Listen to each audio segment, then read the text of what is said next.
Hola,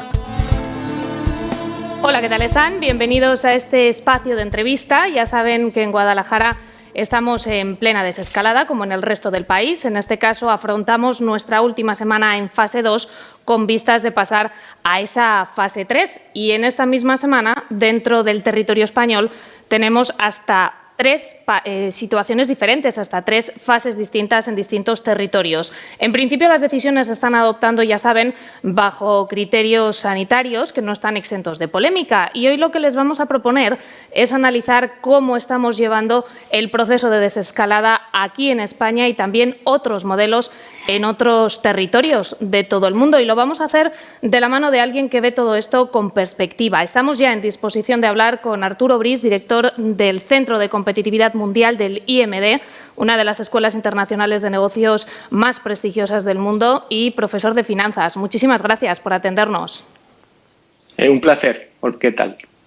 Usted es de aquí, de los nuestros, por así decirlo, es de Guadalajara, pero actualmente está viviendo en Suiza. ¿Cómo les ha afectado a ustedes esta crisis del coronavirus y qué medidas se están adoptando en ese país?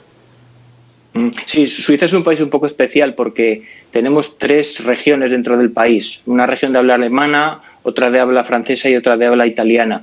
El coronavirus entró en Suiza a través de la parte italiana, evidentemente, a través de turistas o viajeros, y se extendió rápidamente a la parte francesa, de manera que la parte alemana ha quedado relativamente limpia de la enfermedad. Y es por eso que las estrategias de desconfinamiento han tenido en cuenta este desequilibrio entre las tres regiones, o al menos entre las tres zonas de cantones. Allí no han optado, en este caso, por un confinamiento total, como un estado de alarma que se impuso aquí en España. Yo creo que entre Suiza y España ha habido tres diferencias fundamentales. La primera es que no ha habido desconfinamiento o confinamiento geográfico. En ningún momento se ha planteado, incluso siendo un país tan pequeño y tan segmentado en cantones, nunca se planteó el hacer un desconfinamiento por regiones o provincias o territorios, como se ha hecho en España. La segunda diferencia es que el confinamiento no ha sido obligatorio, sino voluntario. Y ha sido basado en recomendaciones del Gobierno confederal, por ejemplo, evitando que los ancianos mayores de 65 años salieran a la calle, pero al mismo tiempo abriendo las escuelas y siempre haciendo una llamada a la responsabilidad individual. Y la tercera diferencia, que lo has mencionado, entre Suiza y España, es que mientras en España supuestamente, y eso podemos hablar de ello, se han tenido en cuenta criterios sanitarios, en Suiza ha primado los condicionantes económicos. Y la razón es que la economía suiza, dominada por los cantones alemanes, ha hecho que su postura dominase. Por tanto, el desconfinamiento suizo se ha basado en la apertura significativa y total de los sectores económicos más productivos, dejando al lado el lado sanitario. Eso no quiere decir que se haya abandonado el lado sanitario, porque evidentemente ha habido más controles que los que ha habido en España, pero el desconfinamiento suizo ha sido eminentemente económico. A la hora de plantear un desconfinamiento, me imagino, o desescalada, como se llama aquí en España, aunque a usted no le gusta esa forma de denominarlo, hay que tener en cuenta muchos criterios. Aquí decíamos al principio, y lo mencionaba también usted, en principio parece ser que las decisiones que se están adoptando para desconfinarnos poco a poco en distintos territorios son cuestiones sanitarias, lo que se está llevando a cabo, se está poniendo en cuestión. ¿Usted cree que son realmente medidas sanitarias? No, en absoluto. Y eso fue una discusión que tuvimos en el contexto de las recomendaciones en nuestro cantón. Una desescalada basada en criterios sanitarios se basa principalmente en dos criterios. El primero es eliminar la posibilidad de que una persona contagiada o contagiable salga a la calle. Y, en segundo lugar, establecer controles estrictos a través de tests y a través de aplicaciones que permitan el distanciamiento social para que no exista contacto. Y eso, evidentemente, en España no se ha hecho. Yo sigo bastante las noticias de lo que está ocurriendo en España, evidentemente, por temas familiares, pero una de las cosas que más me choca de lo que yo escucho en España es que los criterios sanitarios están siempre en primera línea, pero en realidad no se siguen en absoluto. Eso hace que se tomen algunas decisiones que me imagino que chocarán, que les extrañan.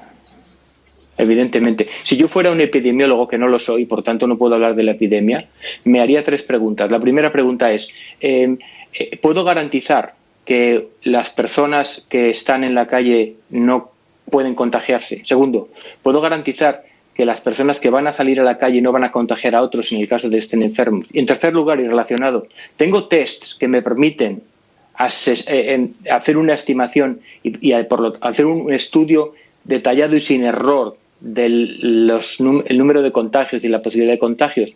Y al ser la respuesta no, en ninguno de los 3 casos, desde el punto de vista epidemiológico, la única solución para un desconfinamiento sanitario es restringir al máximo la salida a la calle. Y en este sentido, como dices, hay medidas en España que son completamente absurdas. Por ejemplo, ¿por qué se permite salir a los niños a la calle teniendo los colegios cerrados? ¿O se hacen las 2 cosas o ninguna? ¿Por qué, por ejemplo, se permite salir a los mayores de 65 años? Esto no tiene ningún sentido, ni desde el punto de vista sanitario ni desde el punto de vista económico. Desde el punto de vista económico, porque los mayores de 65 años no son productivos. Y desde el punto de vista sanitario, porque es el grupo de mayor riesgo, tanto de contagiarse como de contagiar. Por tanto, un desconfinamiento que se basa en dejar salir a estos grupos de riesgo es, desde mi punto de vista, antisanitario en cualquier caso, pero tampoco es económico. Es, por tanto, un sinsentido en este caso. Porque si tenemos en cuenta solamente criterios económicos, desconfinaremos solo aquellos sectores que son productivos y que generan empleo.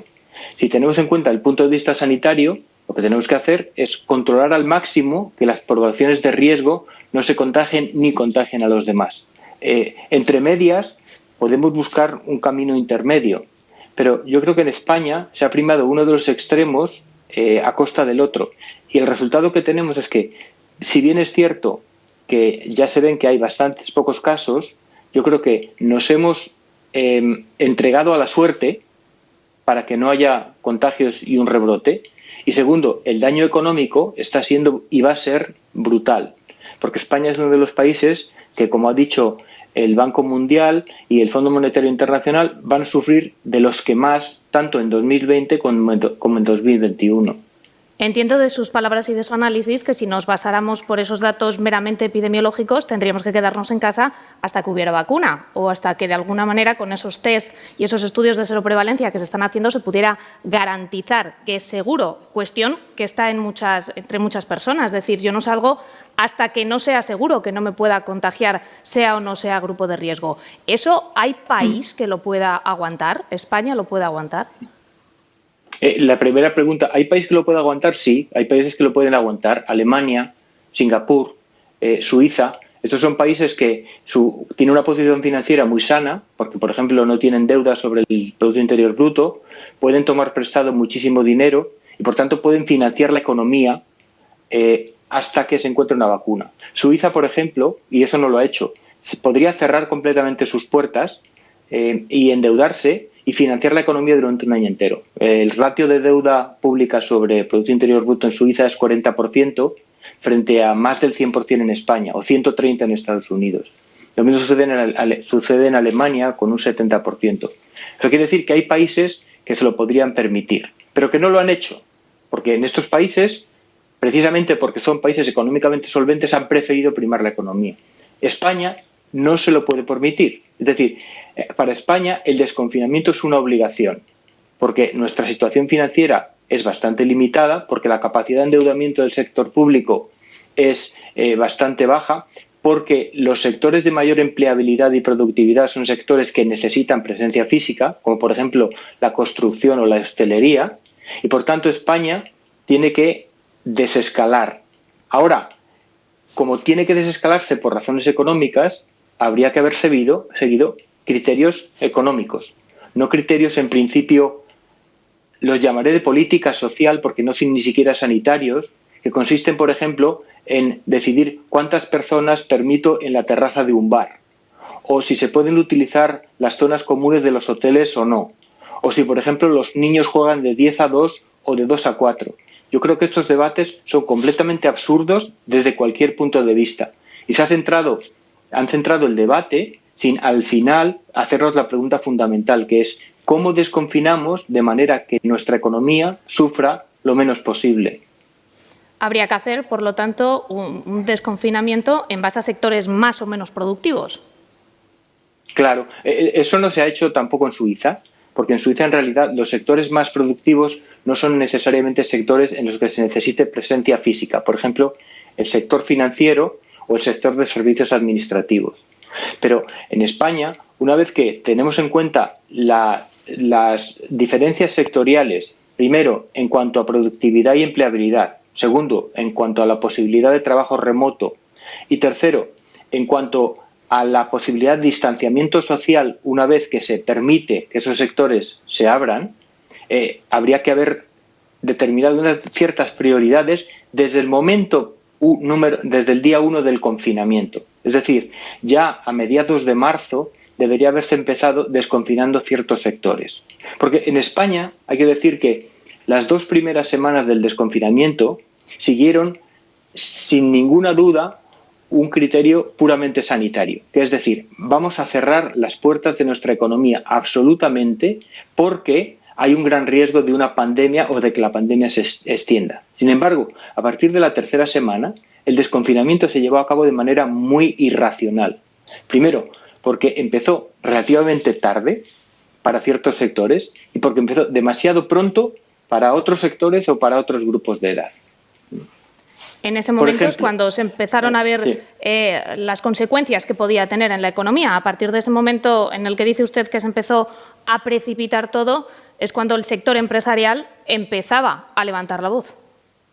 Claro, pero en ese momento, por ejemplo, se puso el énfasis en determinados sectores. De nuevo, mencionaré la hostelería, los bares y restaurantes, que desde el punto de vista de la empleabilidad son marginales con relación a otros sectores. Ya sé que se habla mucho de que el sector turístico en España representa el 12% del Producto Interior Bruto, pero eso en cierta manera es una falacia, porque el sector turístico como tal no existe en el Producto Interior Bruto. El sector turístico es un compendio de diferentes sectores. Incluye la hostelería, por ejemplo, incluye el sector de servicios administrativos, por ejemplo, agencias de viajes, y también incluye el sector de transporte, por ejemplo, las aerolíneas. Por tanto, y por cierto, sobre todo, también incluye el sector exterior, porque de ese 12% que genera el turismo en España, el 6% lo generan turistas extranjeros. Eso quiere decir que, en principio, si nuestras fronteras están cerradas a turistas, eso quiere decir que el Producto Interior Bruto que está afectado por ese sector de turismo doméstico es solo del 6%. Pero dentro de ese 6% tenemos que tener en cuenta los bares tanto de Alicante como de Guadalajara y los hoteles tanto de Alicante como de Guadalajara. Y ni los bares de Guadalajara ni los hoteles de Guadalajara dependen esencialmente del turismo nacional o internacional, al menos en muy poca medida. Eso quiere decir que el sector de hostelería en particular no es un sector al que se debería dar una prioridad en un desconfinamiento. Todo lo contrario, es un sector que precisamente porque provoca contacto social y contagios se debería haber dejado para el final. ¿Usted considera que debería estar en esa tercera oleada que usted propone de apertura de distintos sectores? ¿Por qué cree que se adopta esa decisión? ¿Por una cuestión estética o de falsa seguridad con respecto a los ciudadanos que pueden ver mayor normalidad de la que realmente hay? Claro, yo soy un economista y esto que estoy diciendo puede molestar mucho a un médico o a un sociólogo, pero desde el punto de vista puramente económico, un sector como el de la hostelería debería ser siempre el último en desconfinarse. Ahora, ¿por qué se ha hecho en España? Pues porque priman otros objetivos. Evidentemente, el reabrir un bar o un restaurante no es de ninguna manera siguiendo un criterio médico o epidemiológico. Es puramente un criterio sociológico. Voy a tener a la gente contenta. La gente necesita salir y estar en contacto y para estar contentos tiene que ir a los bares o a los restaurantes o a los cines o a los teatros. Pero, de nuevo, como economista, tengo que decir que ese criterio o dar esa prioridad al sector hostelero no tiene ningún sentido en un país como España. ¿Usted cuestiona a las personas o el equipo que ha adoptado las decisiones para hacer este desconfinamiento?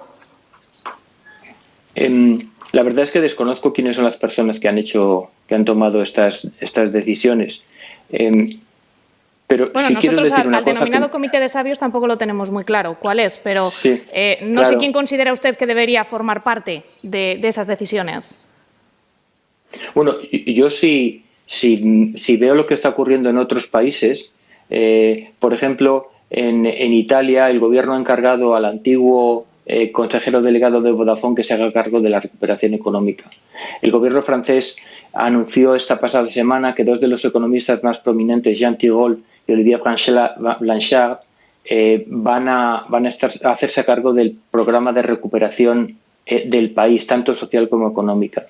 Yo noto en falta cuando observo, leo o escucho las noticias en España el debate económico y la voz de los economistas. En España hay economistas fantásticos, tanto en las universidades como en otras instituciones, que deberían hacer oír su voz y ni se les oye ni se les escucha.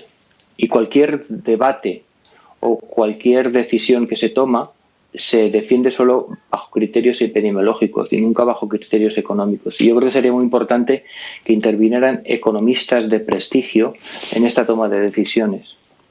Decía usted antes que no entendía por qué dejamos salir a los niños en este proceso de desconfinamiento, pero mantenemos cerrados los colegios. ¿Por qué deberían hacerse las dos cosas a la vez? En un proceso de desescalada en el que empieza a abrirse la posibilidad de trabajar. Sí, aquí puedo poner el ejemplo de Suiza porque es muy sintomático.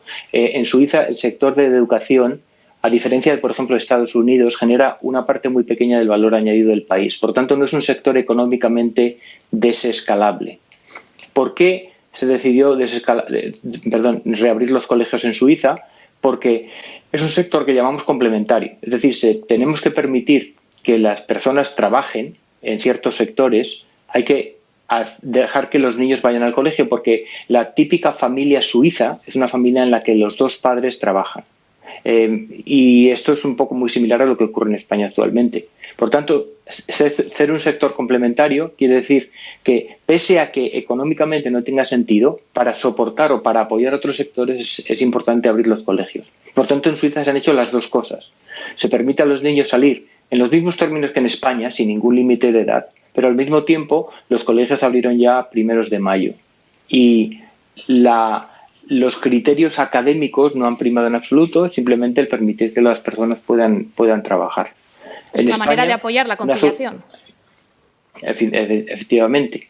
En España o se hace una cosa, o se abren los colegios y se deja salir a los niños, o no se hace ninguna de las dos cosas.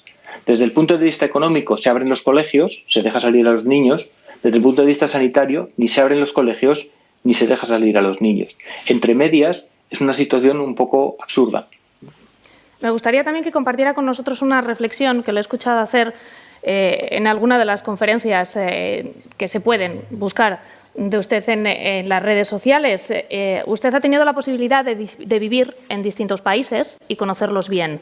En España siempre decimos que si algo se nos puede envidiar, por así decirlo, es que tenemos el mejor sistema sanitario de todo el mundo. ¿Usted comparte esta afirmación? En tiempos de una pandemia, lo que preocupa del sistema sanitario es la calidad y no el coste. En España se considera que el sistema sanitario es excelente porque es gratuito.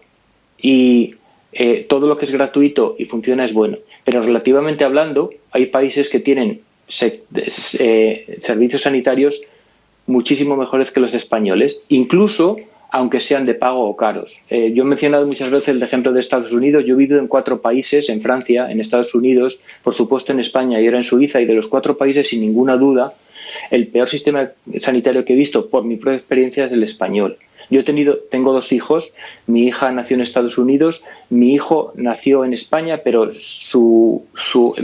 embarazo de mi mujer fue completamente en Francia y fue seguido por doctores en Francia, y le puedo asegurar que la experiencia en estos 2 países fue maravillosa. Ahora vivo en Suiza y, por ejemplo, en Suiza no tenemos ningún problema de saturación del sistema sanitario, y por otra parte existe un sistema de solidaridad sanitaria que hace que en un cantón, por ejemplo, se pueda acoger a un enfermo de otro cantón, cosa que no ocurre en España. Por tanto, en España el sistema es gratuito, pero deja mucho que desear, porque, por ejemplo, el sector público español invierte muy poco con respecto a otros países en sanidad, porque, por ejemplo, existen muchas menos camas por habitante, porque, por ejemplo, existen también muchas menos camas de cuidados intensivos por habitante. Y lo que yo he venido diciendo hasta ahora es que no es una queja o una protesta, pero yo creo que es algo que tenemos que tener en cuenta, porque al hacer una desescalada tenemos que considerar que nuestra capacidad sanitaria no es la misma que la de los otros países. Y cuando me refiero a otros países, me refiero a países como Italia o Portugal, que en cuestión sanitaria están mejor que nosotros. ¿Cuáles considera usted que serían las claves a tener en cuenta para, ya no sé si revertir o reconducir, pero por lo menos para adoptar las medidas que considera necesarias en lo que queda de desescalada, de desconfinamiento, hasta que podamos volver a tener una cierta normalidad? Sí, ayer estaba leyendo las noticias de España y me parece que los únicos debates o decisiones que quedan se refieren principalmente, uno, a la movilidad interprovincial o entre territorios, y segundo, a si permitimos a 10, a 15 o a 20 personas ir a los bares, restaurantes y hoteles. Esta segunda parte del debate me parece irrelevante. O sea, cuántas personas vas en los restaurantes es completamente irrelevante. Y en cuanto a la movilidad interterritorial, es una discusión también que me parece que en estos momentos ya no es relevante, porque ha habido siempre movilidad interterritorial. Puedo decir que, por ejemplo, en Suiza no se consideró oportuno hacer un confinamiento por cantones, por dos razones. Una es y esto es irónico, por la falta de disciplina social de los suizos. Por lo menos eso se argumentaba. Y segundo, porque no es posible en un sistema económico integrado poner fronteras entre diferentes territorios de un mismo país. Porque es evidente que una frontera entre dos provincias no permite que una persona pase de un lado a otro, pero es imposible prevenir que, por ejemplo, las cadenas de valor, los suministros, los transportes se queden aislados. Y, por tanto, ha habido una permeabilidad entre territorios que ha tenido muy poco efecto en cuestión de contagios, pero que en realidad ha hecho que este confinamiento por territorios haya sido bastante irrelevante desde el punto de vista tanto sanitario como económico. Por tanto, ahora los debates que quedan no son muy importantes, porque yo considero que ya en España estamos desescalados o desconfinados completamente. Los detalles que quedan son prácticamente nimios. Pero una de las cuestiones que más le importa al ciudadano de a pie, o por lo menos en algunos sectores, es el efecto y permítame la expresión, el bofetón que se están llevando las pequeñas y medianas empresas, que son el principal tejido empresarial en una provincia como la nuestra, como la de Guadalajara.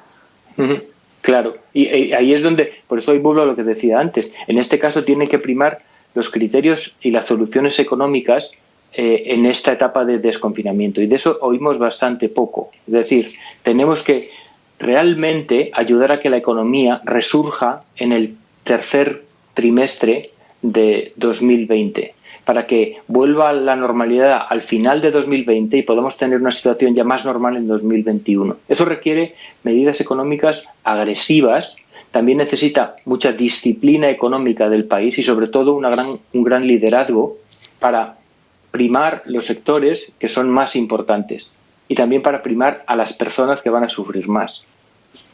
Tal y como ve las cosas usted desde el país donde reside, ¿cree que eso es posible en España?